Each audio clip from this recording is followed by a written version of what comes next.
નમસ્કાર મિત્રો, સ્વાગત છે તમારું ટચ ગુજરાત યુટ્યુબ ચેનલના એક નવા વિડીયોમાં। તો મિત્રો, વિડીયોમાં હું તમને પ્રાથમિક શાળામાં ભરતી માટે જે નવી પદ્ધતિનો અમલ થયો છે તેના વિશેની સંપૂર્ણ માહિતી આપીશ, તો વિડીયોના અંત સુધી જોશો। અને હા, વિડીયો ગમે તો વિડીયોમાં લાઇક અને શેર જરૂરથી કરજો, તેમજ જો ચેનલમાં નવા હોય તો ચેનલને સબસ્ક્રાઈબ કરી બેલ આઇકોન પર જરૂરથી દબાવી દેજો। તો ચાલો મિત્રો, વિડીયોની શરૂઆત કરીએ છીએ। અને હા, અમારી વોટ્સઅપ અને ટેલિગ્રામની લિંક વિડીયો બાયોનો ડિસ્ક્રિપ્શનની અંદર આપેલી છે, ત્યાં તમે જઈને જોઈન કરી શકો છો, જેથી આવનાર નવા વિડીયોની તમને નોટિફિકેશન તરત મળતી રહે।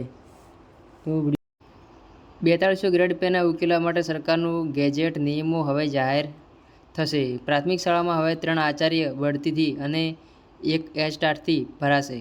જૂના નિયમ પ્રમાણે 1 આચાર્યથી બઢતીથી અને 1 સીધી ભરતીથી નિમાતા।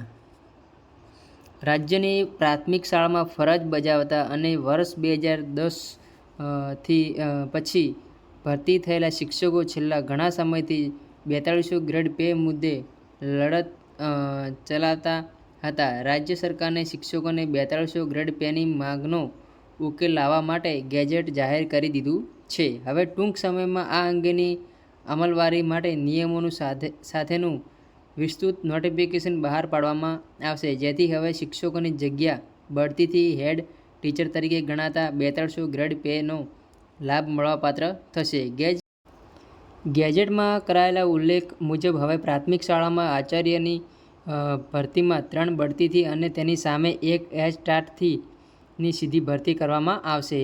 25 જૂન 2019ના રોજ સરકાર દ્વારા કરાયેલા એક પરિપત્રમાં શિક્ષકોના ગ્રેડ પે 2800 હોવાનું અર્થઘટન કરાયું હતું, જેથી શિક્ષકોની સર્વિસ બુકો પર આવવા લાગી હતી, જેની સામે શિક્ષકોને લડત ચલાવી હતી। બાદમાં સરકારે શિક્ષકોનો ગ્રેડ પે ડાઉન કરવાનો પરિપત્ર સ્થગિત કરવાનો નિર્ણય કર્યો હતો, પરંતુ ઓફિશિયલ નોટિફિકેશન જાહેર કર્યું નહોતું।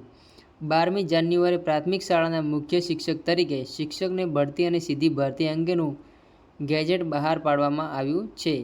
આ પહેલાં પ્રાથમિક શાળામાં જ્યારે આચાર્યની ભરતી કરવાની થતી હતી, ત્યારે 1 જગ્યા બઢતીથી અને એની સામે 1 જગ્યા સીધી ભરતી એચટાટથી કરવામાં આવતી હતી, એટલે કે 1 અને 1 પદ્ધતિ હતી।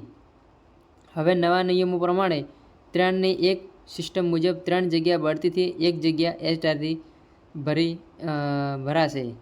તો વિડીયો ગમે તો વિડીયોને લાઇક અને શેર જરૂરથી કરજો। જય હિન્દ, જય ભારત, જય વંદે માતરમ।